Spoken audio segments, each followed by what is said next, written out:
Article 22 बात करता है protection against arrest and detention. ठीक है, अरेस्ट मतलब गिरफ्तारी और हिरासत में लिए जाने से आर्टिकल 22 क्या प्रोवाइड कराता है? प्रोटेक्शन। ठीक है, ये एक तरह की सुरक्षा प्रोवाइड कराता है। ये सुरक्षा देता है सिटीजन ऑफ इंडिया को या भारतीय नागरिक को अरेस्ट और डिटेंशन के अगेंस्ट। ठीक है, तो आर्टिकल 22 जो है ये ग्रांट करता है protection against arrest and detention. Detention दो तरह के होते हैं, एक तो होता है बेटा पनिटिव डिटेंशन और एक होता है प्रिवेंटिव डिटेंशन। पनिटिव डिटेंशन जो होता है ये विद ट्रायल होता है। जब किसी पर्सन का ट्रायल चल रहा होता है तो उसको इस डिटेंशन में रखा जाता है, that is पनिटिव detention.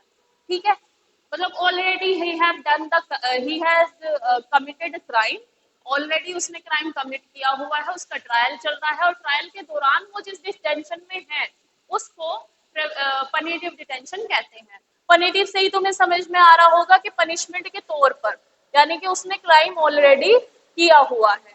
But there is another kind of detention that is preventive detention. Preventive detention जो होता है ये विदाउट ट्रायल होगा, मतलब इसमें आपका ट्रायल नहीं चल रहा है। ठीक है, उस पर्सन को सस्पिशन के तौर पे, शक के आधार पे या प्रिकॉशनरी मेजर पे डिटेंशन में रखा जाता है ताकि वो कोई ऐसी मतलब इस तरह का कुछ भी क्राइम ना कमिट कर ले। ठीक है, उसके दो तीन एग्जाम्पल तुम्हें बताए हैं कि हाउस अरेस्ट में रखा जाता है। महबूबा मुफ्ती और उमर अब्दुल्ला को रिसेंटली रखा गया था, आज ही के दिन के बाद रखा गया था जब 5 अगस्त 2019 को आर्टिकल 370 अब्रोगेट हो गया था। तो वहां पे जितने मेन लीडर थे, ठीक है, उन सबको डिटेंशन में रखा गया था। ठीक है, कुछ इलीगल था और कुछ क्योंकि बेटा डिटेंशन का पीरियड 3 महीने से ज्यादा का नहीं होना चाहिए और अगर डिटेंशन दे रहे हैं तो मजिस्ट्रेट फर्दर कहेगा कि हाँ इसे आगे डिटेंशन में रखना है या नहीं रखना है। But in the case of JNK whether permission taken from magistrate और not, it is not known. किसी को नहीं पता कि मजिस्ट्रेट से परमिशन ली थी या नहीं ली थी, मजिस्ट्रेट ने अलाउ किया फर्दर डिटेंशन या नहीं किया।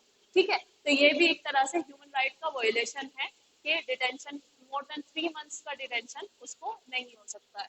बट उन्होंने मोर देन 3 मंथ्स से ज्यादा का किया था तो दैट इज इलीगल। तो आर्टिकल 22 जो है इसका ये दो पार्ट है, एक ए पार्ट है और एक बी पार्ट है। तो ए पार्ट के बारे में हमने मोस्टली 3 चीजें पढ़ ली थी। एक तो right to be inform on the ground of arrest. आपको जब किसी भी पर्सन को अरेस्ट किया जाएगा तो उसे ग्राउंड्स बताने पड़ेंगे। जो भी पुलिस है, जो भी अथॉरिटी है, उसे ग्राउंड्स बताएगी कि आपको इस वजह से हम अरेस्ट कर रहे हैं। किसी को भी ऐसे ही अरेस्ट नहीं कर लेते हैं। ठीक है, अरेस्ट देखो पूछताछ के लिए ले जाना इज अ डिफरेंट थिंग। कोई किसी को पूछताछ के लिए लिया गया है उसे अरेस्ट नहीं कहते। अरेस्ट मीन्स कि उसे ले लिया और अब वो लॉकअप में बंद है, इट्स अरेस्ट। ठीक है, तो सबसे पहली चीज तो है जो उसने क्राइम कमिट किया है वो उसे बताना पड़ेगा कि तुमने पर्टिकुलर ये क्राइम किया है, हम इसलिए लेके जा रहे हैं तुमको। ठीक है, वो बताना पड़ेगा और मोस्टली पुलिस नहीं करती है ऐसा, वो लेते हैं और बंद कर देते हैं। बट कॉन्स्टिट्यूशन में जो लिखा है वो इसकी लेटर और स्पिरिट में अप्लाई नहीं होता।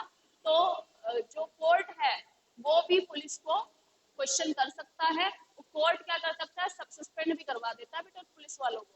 क्योंकि क्या करते हैं कुछ जो ऑफिसर्स होते हैं वो ये सोचते हैं कि वी आर सुप्रीम, हम लॉ से ज्यादा बड़े हैं। हम कुछ जो पुलिस ऑफिसर हैं ये सोचते हैं कि हम लॉ से ज्यादा बड़े हैं, लेकिन no one is above the law.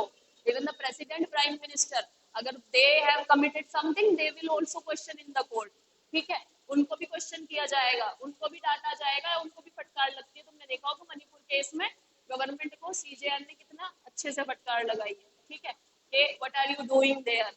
अभी 80 दिन हो गए हैं, अभी तक वायलेंस क्यों नहीं खत्म हुआ, इतनी सारी FIR दर्ज हुई है, लॉ एंड ऑर्डर क्या कर रहा था उस समय। ठीक है, और even CJI has mentioned also, honourable CJI DY Chandrachud, नाम भी याद रखना, हु इज द, और ये भी याद रखना बेटा चीफ मिनिस्टर कौन है वहां का, मणिपुर का, who is the chief minister,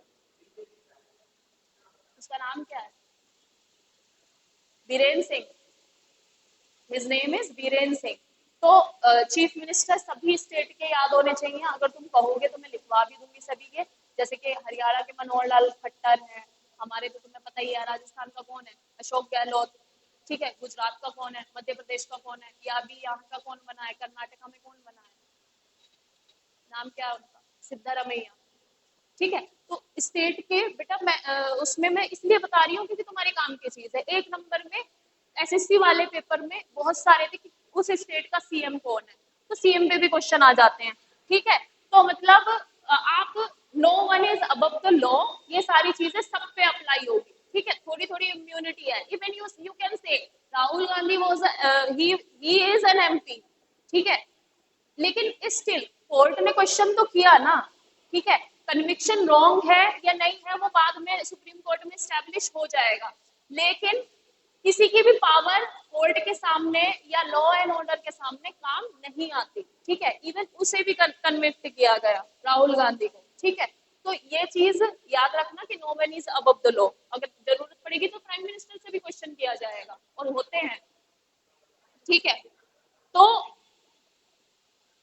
बेटा वो खुद नहीं जाते, उनका वकील वहां पे होता है। तो गवर्नमेंट ऑफ इंडिया को कौन रिप्रेजेंट करता है, सॉलिसिटर जनरल। और इस समय हमारे सॉलिसिटर जनरल जो हैं दैट इज तुषार मेहता। ठीक है, तुषार मेहता सॉलिसिटर जनरल है गवर्नमेंट। हाँ, निकाल लेंगे वो तुम क्या सोच रहे हो, कट इंडिया है ये, यहाँ किसी को नहीं छोड़ते, क्वेश्चन करेंगे उनको भी। ठीक है, अब देखो, और सेकंड है, ये तो हो गया। एक तो ग्राउंड बताने पड़ेंगे, right to be inform. Right to be informed है ना, आपको पता होगा कि आपने किया क्या है, तो अरेस्ट तभी बनेगा। पूछताछ के लिए ले जा सकते हैं, पूछताछ में कोई मनाही नहीं है, लेकिन लॉकअप में आपको तभी रखा जाएगा जब आपको रीजन पता होगी किस क्राइम में लेके जा रहे हैं। नेक्स्ट है right to consult a legal practitioner. तो बेटा आपको, अगर आपको लगता है कि ये केस मतलब मेरे अगेंस्ट में है, फैब्रिकेटेड है, नॉन फैब्रिकेटेड है, तो आप जो है अपना एडवोकेट हायर कर सकते हैं, आपको पूरा पूरा राइट है। ठीक है, आप इवन पुलिस को भी कह सकते हैं can I talk to my advocate, तो you can go for your advocate also. ठीक है, तो एडवोकेट अलॉट हो गया। अब उसके बाद right to be produce before magistrate. ये तो तुमने सुना ही होगा कि 24 घंटे के अंदर उसको, जो भी मजिस्ट्रेट है, सेशन कोर्ट का केस है, ट्रायल कोर्ट का, जैसा भी है, उसके मजिस्ट्रेट के सामने उसे पेश किया जाएगा, और दिस इज नेसेसरी। अगर नहीं पेश किया तो मजिस्ट्रेट बाद में फिर अपने हिसाब से एक्शन लेगा। नहीं किया, क्यों नहीं किया भाई, 24/7 आ रहा, अगर कोई प्रॉब्लम हो गई, अगर ऐसा होता है कि बेटा संडे आ जाता है, अरेस्ट सैटरडे में हुआ, बीच में संडे आ गया, और वो कह देंगे कि जी हम नहीं कर पाए प्रोड्यूस क्योंकि संडे आ गया। संडे के दिन स्पेशल बेंच लगती है कोर्ट में, उस दिन जो जज छुट्टी पे रहते हैं वो रहते हैं, उस दिन किसी स्पेशल जज को हियरिंग के लिए भेजा जाता है संडे के दिन में। अगर कोई ऐसा केस आता है तो स्पेशल जज जो है वो उसकी हियरिंग सुनेगा। ठीक है, अब नेक्स्ट है right to be release after 24 hours. अगर मजिस्ट्रेट को ये लगता है कि जान नहीं है इनके केस में, या इसने जो क्राइम किया है वो नहीं है अरेस्ट करने लायक, तो वो 24 घंटे के बाद उसे छोड़ देंगे पूछताछ करके। ठीक है, लेकिन अगर मजिस्ट्रेट ये कहता है कि यस इनका क्राइम ऐसा सीरियस है और इनको रखा जाए जेल में, तो वो फिर मजिस्ट्रेट पे डिपेंड करेगा, वो पुलिस पे डिपेंड नहीं करेगा। ठीक है, it is magistrate who will decide कि वो लॉकअप में अब स्टे करेगा या नहीं करेगा। तो ये ए पार्ट हो गया। और ये जो ए पार्ट है ये बेटा सिर्फ सिटीजन ऑफ इंडिया के लिए है। कोई एनिमी पाकिस्तानी, कोई चाइनीज, कोई भी ऐसा बाहर का आके करता है तो उसे तो सीधा लॉकअप में, उसे हम छूट नहीं देंगे। हम क्यों देंगे छूट, जब वो हमारे किसी सिटीजन को ऐसी छूट नहीं देंगे तो। ठीक है, तो ये पार्ट जो है,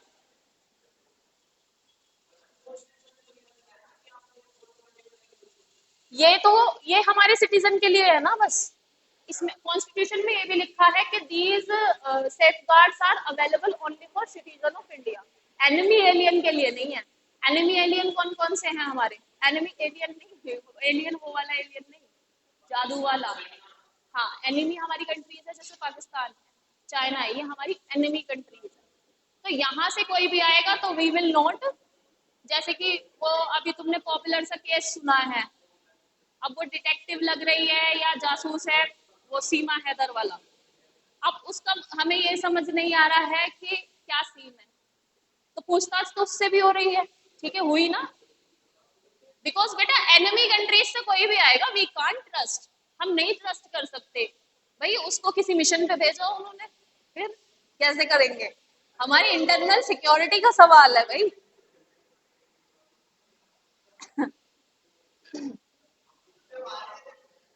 ठीक है। अब पार्ट बी बात करता है बेटा, जो पर्सन डिटेन हो गया, ये तो अरेस्टेड पर्सन के हो गए। अब डिटेन पर्सन के राइट्स की बात करता है पार्ट बी। ठीक है, तो पार्ट बी में है rights of detain person.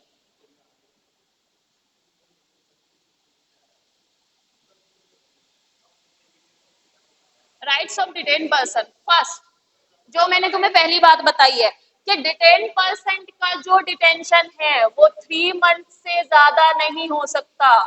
It should not be exceed, should not exceed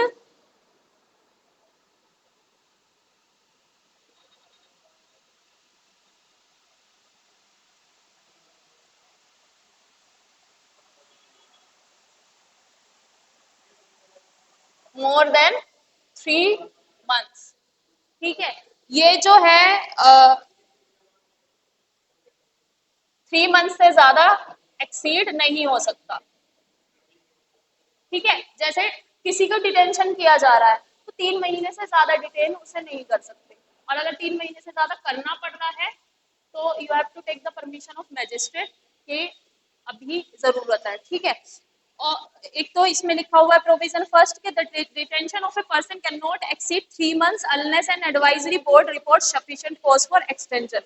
ठीक है, अब 3 मंथ से ज्यादा किसी को अगर डिटेन करना है तो कोई एडवाइजरी बोर्ड जो है बनाया गया, एडवाइजरी बोर्ड वो बताएगा, कोई कोज बताएगा, रीजनेबल कोई कोज बताता है। एडवाइजरी बोर्ड अगर कोई रीजनेबल कोज बताता है एक्सटेंशन का, तभी वो एक्सटेंड होगा। यानी उन्हें कोई ऑथेंटिक कारण देना पड़ेगा कि हमें एक्सटेंड करना पड़ रहा है, ऑथेंटिक रीजन देकर। ठीक है, उस पर्सन का डिटेंशन के लिए। और बेटा क्यों ये भी अरेस्टेड पर्सन की तरह ही है कि उसको डिटेन क्यों कर रहे हैं? Grounds of detention, grounds of detention shall be communicated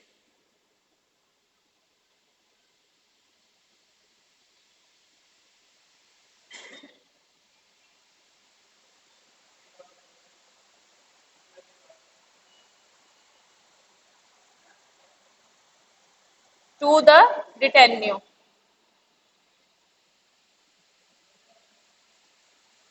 जिस जिस पर्सन को डिटेन करते हैं उसको क्या कहते हैं? डिटेन्यू। तो डिटेन्यू को ग्राउंड्स बताने पड़ेंगे कि आपको किस ग्राउंड्स पे डिटेन किया गया है। ठीक है, although he will not agree to the detention, but उसको ग्राउंड फिर भी बताने पड़ेंगे। ठीक है, और डिटेंशन के अगेंस्ट में डिटेन्यू को क्या करना चाहिए, क्या मिलेगा? उसको पूरा पूरा मौका मिलेगा कि वो अपने खुद को रिप्रेजेंटेशन करे डिटेंशन ऑर्डर के तहत। तो कुछ कुछ अरेस्ट से सिमिलर नहीं लग रहा? एक तो ग्राउंड बताने पड़ेंगे, ठीक है, डिटेंशन का पीरियड 3 महीने से ज्यादा एक्सीड नहीं करना चाहिए, और अगर 3 महीने से ज्यादा एक्सीड कर रहे हैं, बढ़ा रहे हैं इस टाइम को, तो कोई एडवाइजरी बोर्ड जो है वो रीजनेबल कोज बताएगा। ठीक है, एक ऑथेंटिक रीजन बताएगा उसका। और सेकंड में है ग्राउंड बताने पड़ेंगे डिटेंशन के, किस ग्राउंड पे उसको डिटेन किया जा रहा है। और थर्ड में डिटेन्यू को पूरा पूरा मौका दिया जाएगा कि वो अपने आप को रिप्रेजेंट कर सके डिटेंशन ऑर्डर के अगेंस्ट। ठीक है, तो डिटेन्यू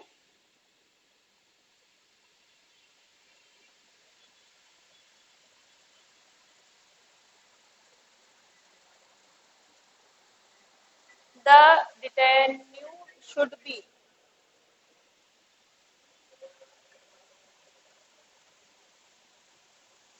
be provided an opportunity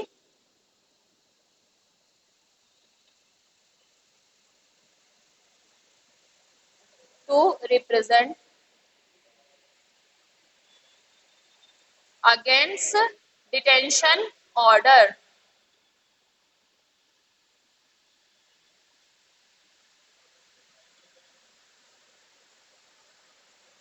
against detention order.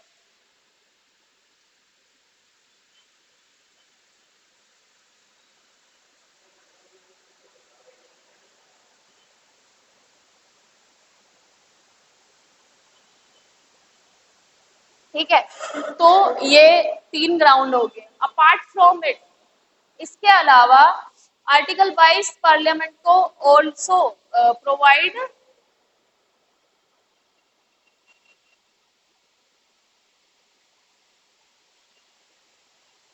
ये पार्लियामेंट को ये भी कहता है कि डिटेंशन का जो पीरियड है, जो क्लासेस ऑफ केसेस है जिसमें 3 महीने से ज्यादा तक का डिटेन किया जाएगा, वो लॉ भी पार्लियामेंट बना सकती है। ठीक है, उसमें मैं बहुत फेमस लॉ तुमको बताऊंगी, कुछ रिपील हो गए हैं, कुछ अभी भी हैं।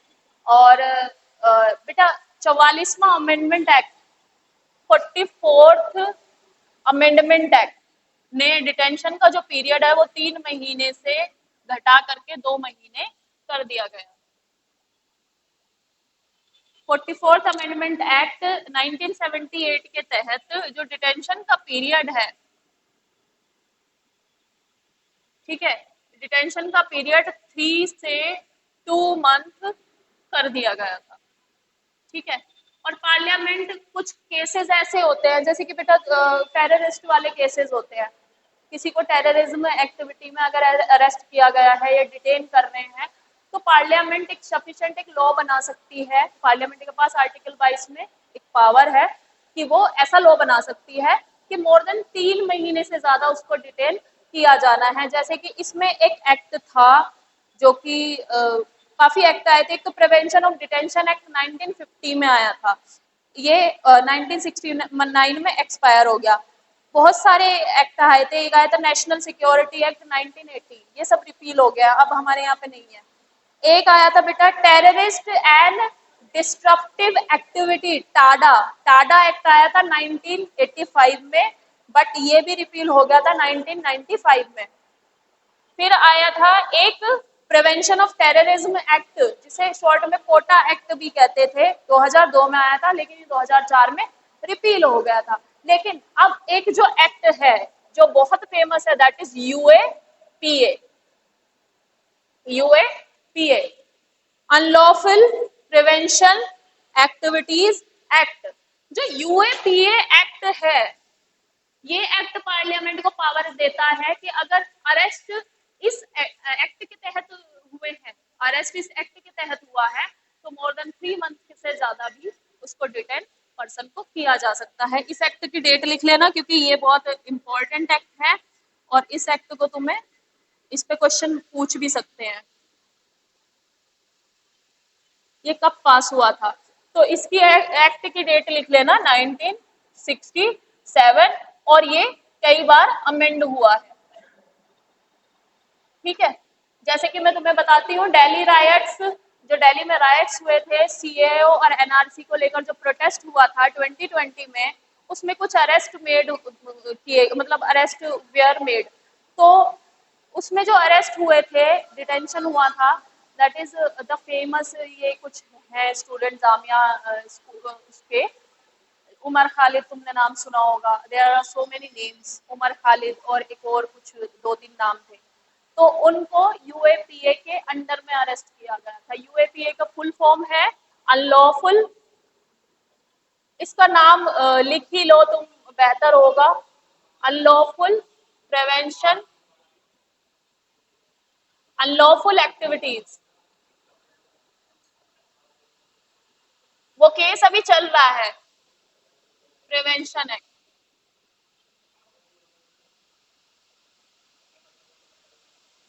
एक्ट 1967। इसका पूरा नाम, इसका पूरा नाम लिख ही लेना, अनलॉफुल एक्टिविटीज प्रिवेंशन एक्ट।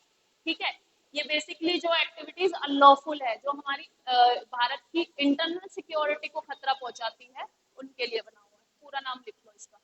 ठीक है, ये यहाँ पे लिखा हुआ है अनलॉफुल एक्टिविटीज प्रिवेंशन एक्ट 1967। तो दिस इज डन।